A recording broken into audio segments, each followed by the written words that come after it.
সেই জন্য আমার নবী যখন তাদেরকে ডাক দিলেন, সাফা পাহাড়ে তারা সকলে চলে আসলো। আমার নবী তাদেরকে ডাকার পরে ডাইরেক্ট তাদেরকে বলেনি যে তোমরা এক আল্লাহকে মেনে নাও, এক আল্লাহর গোলামি করো, এক আল্লাহর উপরে ঈমান নিয়ে আসো। এই যুবকেরা, তরুণেরা, আমার নবী পাক এটা বলেনি। আমার নবী পাক কি বলেছিলেন? আমার নবী বলেছিলেন এই সাফা পাহাড়ের পিছনে তোমাদের জানে শত্রু রয়েছে, এই সাফা পাহাড়ের পিছনে তোমাদের জানে শত্রু রয়েছে। যখনই সময় পাবে তখনই তোমাদের উপরে হামলা করবে। এ আমার আত্মীয়রা, এ মক্কার মানুষেরা, আমি নবী তোমাদের কথাটা বললাম, তোমরা কি এই কথাটাকে কি মেনে নেবে? ভাই রিভাব চলছে, রিভাবটা কেটে দেন, রিভাব জিরো করে দেন, ইকো দেন, ভলিউম হাই থাকে। আমার নবী কি বলছে? আল্লাহকে ভয় করার জন্য আল্লাহ বলেছে, আর আমার নবী টেস্ট করছে যে আমি যদি বলি এই সাফা পাহাড়ের পিছনে তোমাদের জানে শত্রু রয়েছে, মেনে নেবে কি? কথাটা দুরকম হলো কি হলো নি? কথা দুই রকম হয়ে গেল। আল্লাহকে মানতে বলছে আর নবী টেরাই করছে আমি নবী, আমার কথা বিশ্বাস করে কিনা। কি গো, আমাদের যুগের খারিজি আলেমেরা হলে তারা তো ডাইরেক্ট ফতোয়া দেবে, বেশি বাড়াবাড়ি হয়ে গিয়েছে। এই ঠিক বলছি না ভুল বলছি? আল্লাহ নবী সাল্লাল্লাহু আলাইহি সাল্লাম তিনি টেরাই করছেন যে আমি মুহাম্মদ সাল্লাল্লাহু আলাইহি সাল্লাম ওরা আগে আমার প্রতি ঈমান নিয়ে আসে কিনা, মানে ওরা আগে আমাকে বিশ্বাস করে কিনা। এই কি বুঝলেন? আল্লাহর প্রতি ঈমান না, প্রথম আমার নবী টেরাই করছেন যে ওরা আগে আমার প্রতি ঈমান নিয়ে আসে কিনা, মানে আমার কথা বিশ্বাস করে কিনা। যদি বিশ্বাস করে তারপরেই তো সেই খালেক আল্লাহ স্রষ্টার পরিচয় তাদের কাছে দেবে, ঠিক না বেটি? বাপেরা, নওজোয়ান, তরুণেরা, এ নবী পাকের প্রেমিকেরা, আল্লাহ নবী, দাদ নবী, নূর নবী তাদেরকে প্রথমে বললেন তোমরা আমি নবী, আমার কথাগুলো কি তোমরা মেনে নেবে? তারা সেই সময় যারা বলেছিল অবশ্যই আমরা আপনার কথা মেনে নেব, কারণ আপনি হলেন আলামিন সত্যবাদী। এই যুবকেরা, তরুণেরা, তারপরে আমার নবী বলেছিলেন আশহাদু আল্লা ইলাহা ইল্লাল্লাহ ওয়া আশহাদু আন্না মুহাম্মাদান আবদুহু ওয়া রাসূলুহু। এ আমার আত্মীয় স্বজনেরা, তোমরা যারা আমি নবী, আমাকে তোমরা যারা বিশ্বাস করে নিয়েছো, বাবা তোমাদেরকে এমন এক স্রষ্টার সন্ধান দেব, এমন এক খালেকের সন্ধান দিব, তিনি হলেন সবার থেকে আলাদা, তিনি হলেন লা শারীকা লাহ, তার কোনো শরীক নাই, তিনি হলেন খালিক, তিনি হলেন মালিক, তিনি এমন করে ওয়াহিদ আহাদ। জোরে বলুন সুবহানাল্লাহ, আরো জোরে বলুন সুবহানাল্লাহ। আমার নবী প্রথমে বিশ্বাস করিয়ে নিয়েছে মক্কার মানুষদের যে আমাকে তোমরা মানো কিনা, তারপরে আমার নবী সন্ধান দিয়েছে আল্লাহর। জোরে বলুন সুবহানাল্লাহ। তাহলে মক্কার মানুষেরা প্রথমেই তো আমার নবীকে নবী বলে মেনেছে, তারপরেই তো নবীর ঘোষণা অনুযায়ী নবী তিনি খবর করছেন, মুখবির আল্লাহ নবী, তিনার কথা অনুযায়ী তো মক্কার কাফেরেরা তারা যারা ঈমান এনেছিল তারপরেই তো তারা এক আল্লাহকে মেনেছিল, ঠিক না বেটি? আর আমরা এমন বিদ্যার জোর হয়ে গিয়েছে, এমন এলেমের জোর হয়ে গিয়েছে, আমরা এখন কোরআন হাদিস পড়ে খুঁজে পাই যে আমার নবী পাক মিজানের পাল্লার ওখানে দাঁড়িয়ে ফ্যাল ফ্যাল করে ভাই হায় আমার নেকির পাল্লা ভারী হয় না, গুনার পাল্লা ভারী হয়। জোরে বলো নাউজুবিল্লাহ। বলে আমার নবী গুনাহ করেছে বলে আল্লাহ পাক ইস্তেগফার করতে বলেছে। এই জোরে বলো নাউজুবিল্লাহ। আবার নবী যদি গুনাহগার হয় পৃথিবীতে আর নেককার বলে পাওয়া যাবে বলে মনে হয়? আমার নবী যদি বেইনসাফি হয় পৃথিবীতে ইনসাফকারী বলে কি আর কাউকে পাওয়া যাবে? যারা এই রকম ভাবে আমার নবীর আজমাত মার্তাবা মর্যাদাকে যারা ছোট করতে চায়, এরা হলো খারিজি সম্প্রদায়ের অনুসারী। বুঝে আসছে কথা? খারিজি সম্প্রদায়, তারা কোরআন বলবে ঠিকই, হাদিসের রেফারেন্স দেবে ঠিকই, কিন্তু অপব্যাখ্যা করবে। এই বুঝে আসছে কথা? যারা হযরতে আলী হুজুরকে যারা কাফের বলে ফতোয়া দিয়েছিল, তারা সামনে রেখেছিল ডাইরেক্ট কোরআন শরীফ, সহিহ হাদিস নয়, ডাইরেক্ট কোরআন রেখে আলী হুজুরকে কাফের ফতোয়া দিয়েছে। আস্তাগফিরুল্লাহ। মানে দলিল ঠিক আছে, কিন্তু ব্যাখ্যাটা অপব্যাখ্যা করে বোঝাচ্ছে। আসেন বাপেরা, তরুণেরা, যুবকেরা, হে নবী পাকের প্রেমিকেরা। ও ভাইজান, এই পরে সাউন্ডটা আবার ঢোল খেয়ে যাচ্ছে, ভোল খেয়ে যাচ্ছে কেন? সাউন্ড পেলেন তা? আল্লাহ নবী সাল্লাল্লাহু আলাইহি ওয়াসাল্লাম এমন করে আপনার যখন গারে হেরা থেকে ফিরলেন, এই নওজোয়ান তরুণেরা, আল্লাহ পাকের ফেরেশতা হযরত জিবরাইল আলাইহিস সালাম আবার নবী পাকের দরবারে ওহী নিয়ে আসলেন, কোরআন শরীফ ওহী নিয়ে আসলেন। আবার নবী পাক গারে হেরা থেকে এসে এমন করে মানুষদেরকে বলতে লাগলেন, ও মক্কা মানুষেরা, আমার সাহাবীরা, শুনে রাখো, এই যে কোরআন, এই যে আয়াতগুলো তোমরা দেখছো, এটা পৃথিবী অন্য কোন গ্রন্থ নয়, অন্য কোন কালাম লেখা নয়, এটা হলো স্বয়ং আল্লাহ পাকেরই কালাম। এই নওজোয়ান তরুণেরা, আমার আব্বারা মায়েরা, আল্লাহ নবী সাহাবীদেরকে যেটা বলেছেন, ও আমার সাহাবীরা, এটা হলো আল্লাহ পাকের বাণী, এটা হলো আল্লাহ পাকের বাণী। কারণ যখন ওই সূরাটা নাজিল হয়, 5 আয়াত যখন নাজিল হয়, এই যুবকেরা, তরুণেরা, ওই সূরায়ে কালামুল্লাহ ফি লাওহিম মাহফুজ, সেখানে এই সমস্ত কথা বর্ণনা করা হয়নি। ডাইরেক্ট ইকরা বিসমি রাব্বিকাল্লাযী খালাক, খালাকাল ইনসানা মিন আলাক, এই যে এমন করে আরবি শব্দগুলো গারে হেরা থেকে আমার নবী পাক নিয়ে এসেছেন আল্লাহর কালাম। আর আমার নবী সাহাবীরা কার কথায় ওই আরবি বাক্যগুলোকে আল্লাহর কালাম হিসাবে মেনে নিয়েছে? তিনি অন্য কেউ না, তিনি হলেন আমার আপনার ইমাম নূর নবী মুহাম্মদুর রাসূলুল্লাহ। একটু জোরে হবে না সুবহানাল্লাহ? আমার নবীর কথায় সাহাবীরা ওটাকে কোরআন বলে মেনেছে। কি গো, আমার নবীর সাহাবীরা কি কাফের হয়ে গিয়েছে? এই কাফের হয়ে গিয়েছে? এই কত বড় কথা!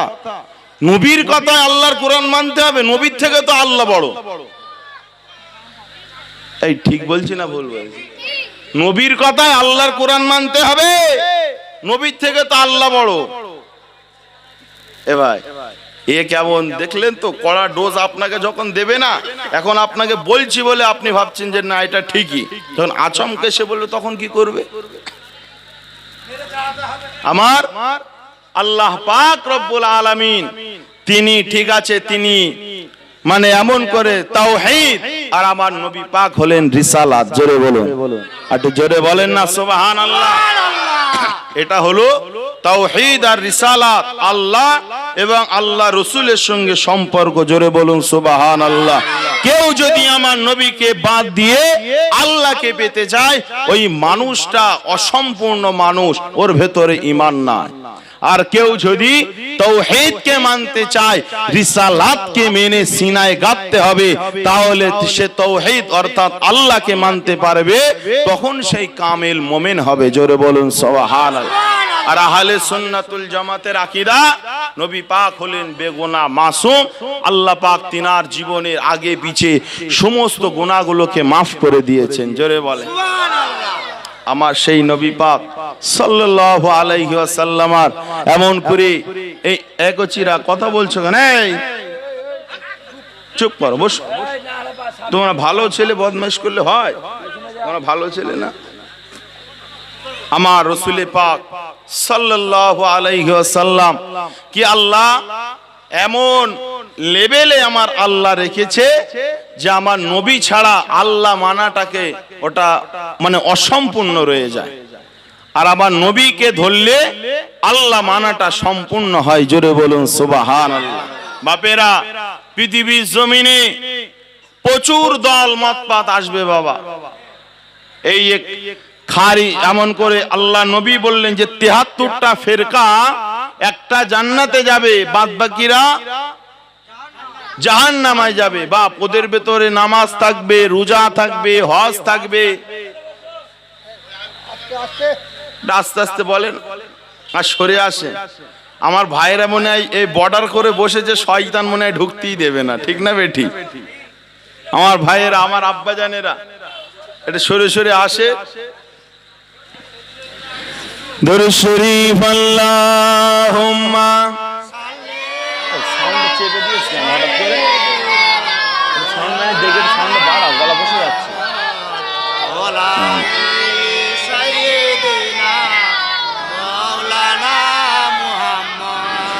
নবী রওজা শরীফ, নবী রওজা শরীফ দেখে মন ভরে না, দিদার দাও গো শাহে মদিনা, দিদার দাও গো শাহে মদিনা।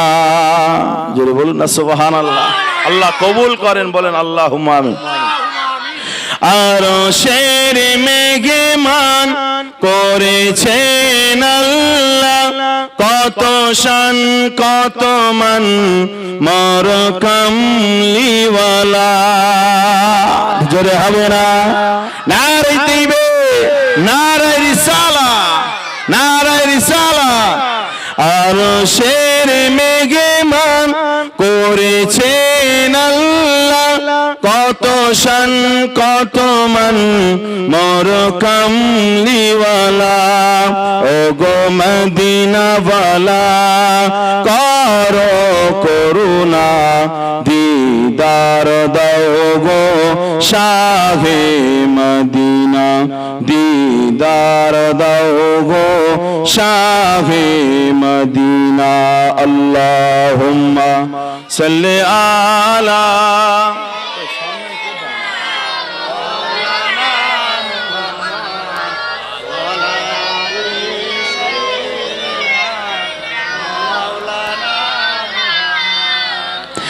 বাপিরা, নওজোয়ান তরুণীরা, এ নবী পাকের প্রেমিকেরা, আমার আল্লাহ নবীকে আল্লাহ তো মাকাম দিয়েছে, কিন্তু পৃথিবীর এক শ্রেণী খারিজি সম্প্রদায়ের মানুষরা, তারা আমার আল্লাহ পরে যে আমার নবী পাকের স্থান ওটা তারা মানতে চায় না।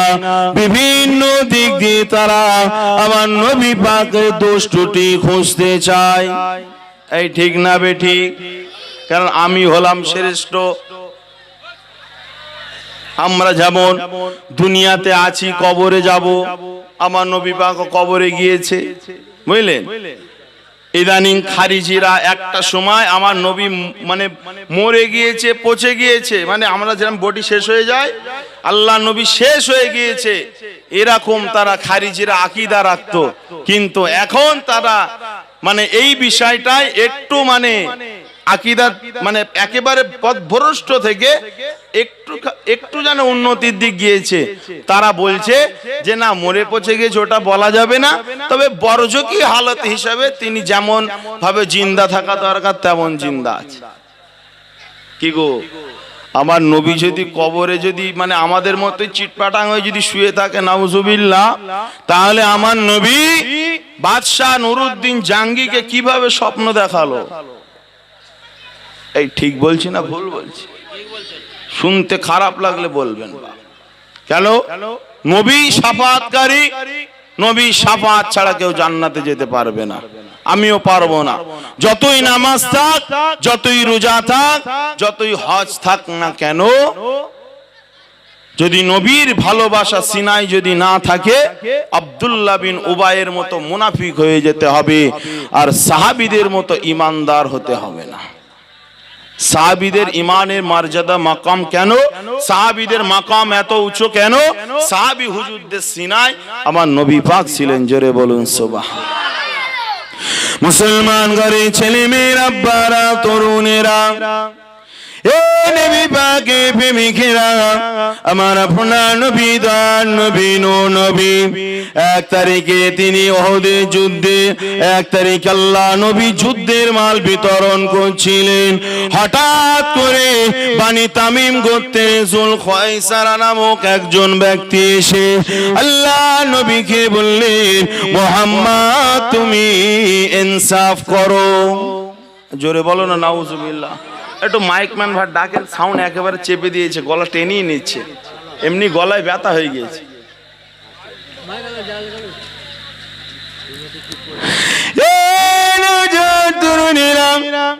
কাকে বাবা শিক্ষা দিচ্ছে?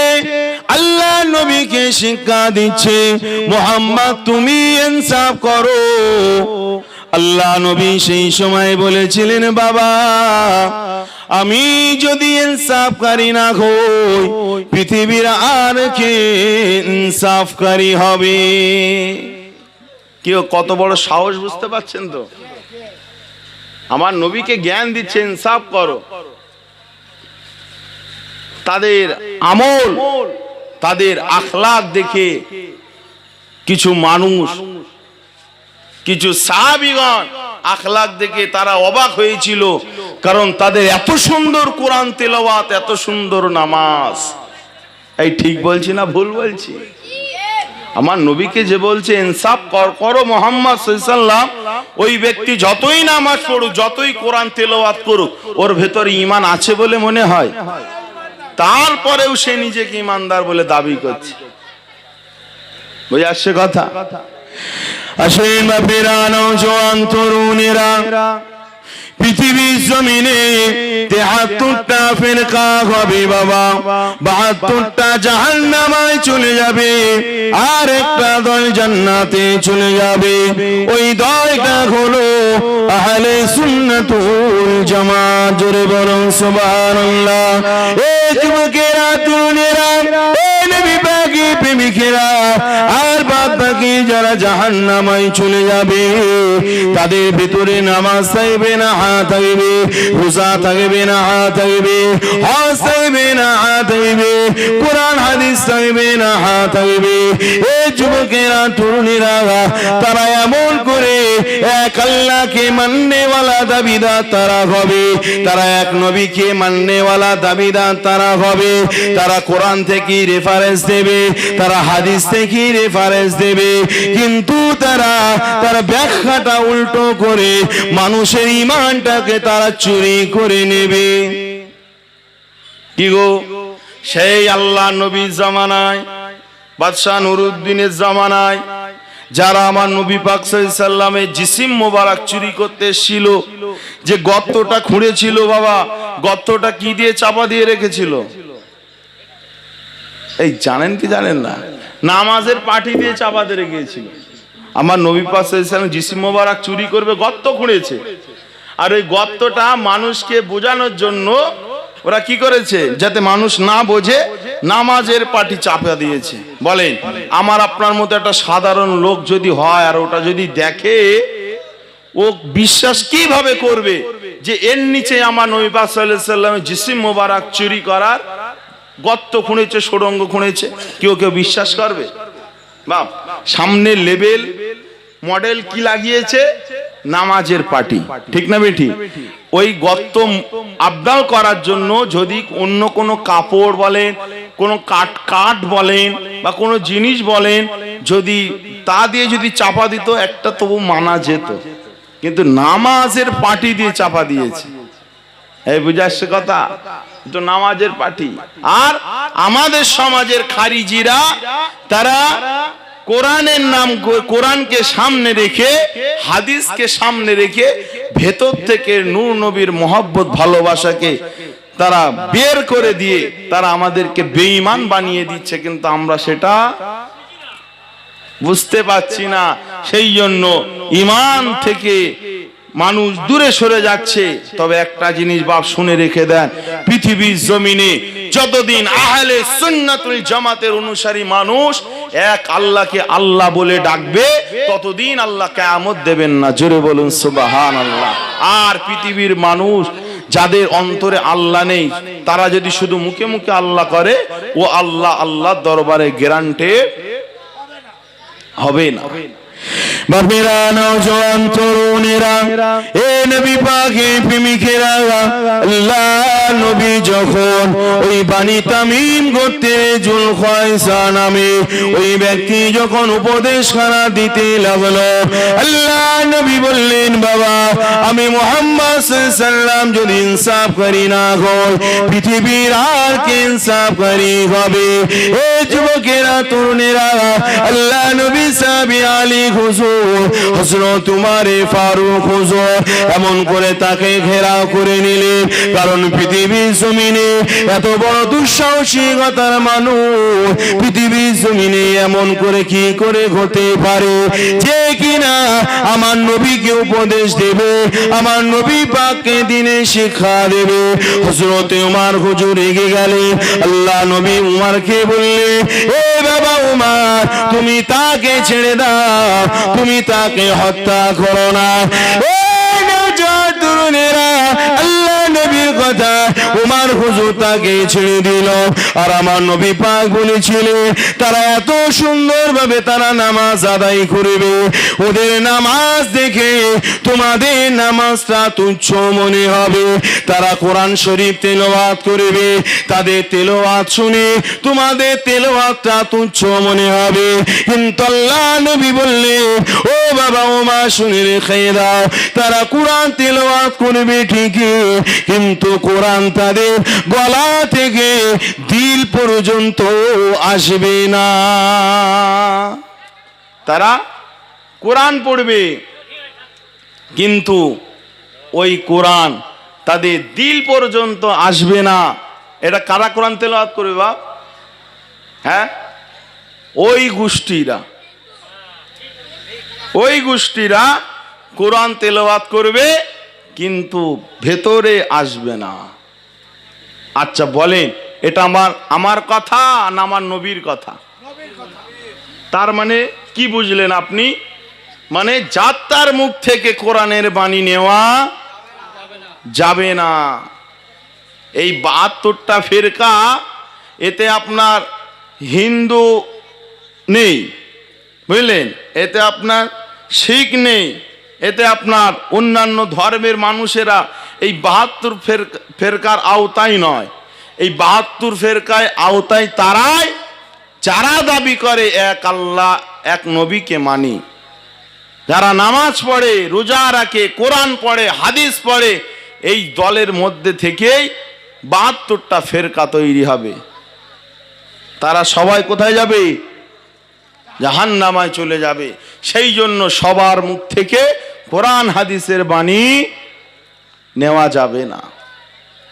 বাপেরা, নওজোয়ান তরুণেরা, এ নবী পাকের প্রেমিকেরা, একটা সময় ছিল বাবা, এই সমস্ত মানুষেরা তারা আমার নবী পাকের ফুল ধরে বেড়াতো বাবা। আজ তাদেরকে ওই সময় যদি আল্লাহ নবী সাহাবী আবু বকর হুজুর যদি ও হযরত ওমর হুজুর যদি তাকে এমন করে কেটে দিত, পৃথিবীর জমিনে খারিজি বলে আর কোন দল থাকতো না রে। এ যুবকেরা, তরুণেরা, কিন্তু আমার নবী বললে ওরা বাহির হবে পশ্চিমা দিক থেকে, আর ওটা এমন করে বেশ বিস্তার লাভ করবে না বাবা, এমন করে ব্যাঙের চালার মতো এখানে দু একজন, ওখানে দু একজন, এই রকম ভাবে তারা থাকবে। বুঝে আসছে কথা? ও খারিজিরা যতই ভাবুক মক্কা মদিনায় আমাদের মত চলে, যতই ভাবুক, আর গ্রামে দু একজন যদি খারিজি তৈরি হয়, আর ওরা যতই ভাবুক আমরা শ্রেষ্ঠ, কখনো ওরা শ্রেষ্ঠ হবে না। কারণ আল্লাহ নবী সাল্লাল্লাহু আলাইহি সাল্লাম বলেছেন, অধিকাংশ মানুষেরা, আমার উম্মতেরা কখনো পথভ্রষ্ট হবে না। জোরে বলেন সুবহানাল্লাহ। আকীদা। পথভ্রষ্ট বলতে আকীদা থেকে পথভ্রষ্ট হবে না। বুঝে আসছে কথা? আমার নবী পাক সাল্লাল্লাহু আলাইহি ওয়াসাল্লাম আকীদা থেকে মানুষ পথভ্রষ্ট হবে না, কিন্তু এরা হলো ওই সম্প্রদায়ের মানুষ, এরা কিয়ামত পর্যন্ত চালিয়ে যাবে, তাও তাদের মিশন সাকসেসফুল হবে না। বলেন ওইটাই যদি মানে এটাই যদি আপনার শ্রেষ্ঠ আমল হতো, এই বুঝে আসছে কথা? এটাই যদি শ্রেষ্ঠ আমল হতো, আমাদের নামাজ যদি শ্রেষ্ঠ আমল না হতো, আমাদের নামাজ যদি শ্রেষ্ঠ নামাজ না হতো, আর ওদের নামাজই যদি শ্রেষ্ঠ নামাজ হতো, কি গো এই এত ১৫০০ বছর পরে মানে ব্যাঙের কুয়া মতো হয়েছে কেন? এই বুঝে আসছে কথা? ও ব্যাঙ পানিতে রয়েছে আর বারবার মুখ তুলে দেখছে, ও যেন ভাবছে আমি আটলান্টিকা মহাসাগরে রয়েছে। এই বুঝে আসছে কথা? কি গো আমার যারা দাবি করছে ইদানিং, যারা অন্য প্রসেসে নামাজ আদায় করছে, আর আমরা যারা নামাজ পড়ি আমাদের নামাজের পদ্ধতিটাকে যারা বাতিল বলছে, আচ্ছা বলেন ১৫০০ বছর আগে রাসূল সাল্লাল্লাহু আলাইহি সাল্লাম এবং সাহাবীরা যে আমল করেছে ওই আমল গ্রহণযোগ্য, হ্যাঁ কি না? ওই আমলটাই গ্রহণযোগ্য, আর ওই আমল গ্রহণযোগ্য বলেই আল্লাহ গোটা পৃথিবীর মাঝে আমরা যেমন ভাবে সালাত নামাজ আদায় করি আল্লাহ ওই রকম ভাবে প্রচার করে দিলেন। জোরে বলুন সুবহানাল্লাহ। আর ওদের যদি গ্রহণযোগ্য হতো ১৫০০ বছর পরে এরকম অবস্থা হতো না। ঠিক না বেঠি? আহারে আমার ইহুদি ভাইয়েরা ইন্টারনেট বানিয়ে খুব উপকার করেছে দিন ইসলামের। ঠিক না বেঠি? কি আমাদের শরিয়াতের উন্নতি করেনি? শরিয়াতের মানে অনেক আগে বাড়িয়েছে যারা ইন্টারনেটটা আবিষ্কার করেছে। ঠিক না বেঠি? আহারে আজ থেকে ১৫০০ বছর আগে ছিল নি এই ইন্টারনেট, আর ওদিন যেগুলো আমাদের কাছে এসেছে ওদিন নেওয়ার মতো না। এখন সোশ্যাল ইলেকট্রিক নেটওয়ার্কের মাধ্যমে যে দিন প্রচার হচ্ছে বাবা, ওটাই নবী সাহাবীদের দিন। জোরে বলো নাউজুবিল্লাহ। আহারে সিলসিলা হলো আমাদের, যদি আমরা অনেকে আছে নেটের মোহতাজ হয়ে থাকে, যে নেট কি বলবে, ফেসবুক কি বলবে, ইউটিউব কি বলবে, এই মোহতাজ হয়ে থাকে, অনেকে মুখাপেক্ষী হয়ে থাকে। ঠিক না বেঠি? আর হঠাৎ করে যদি মানে নেট বন্ধ হয়ে যায় কি হবে? ও মাথা চুলকাতে চুলকাতে মাথা টাক পড়ে যাবে, কারণ ওর গতি তো নেট পর্যন্ত। ঠিক না বেঠি? আর আহলে সুন্নাতুল জামাত এটা এমন সিলসিলা যে গোটা পৃথিবীতে যদি লাইট না থাকে, কারেন্ট না থাকে, যদি কিচ্ছু না থাকে গোটা পৃথিবীতে, তাও আহলে সুন্নাতুল জামাতের সিলসিলা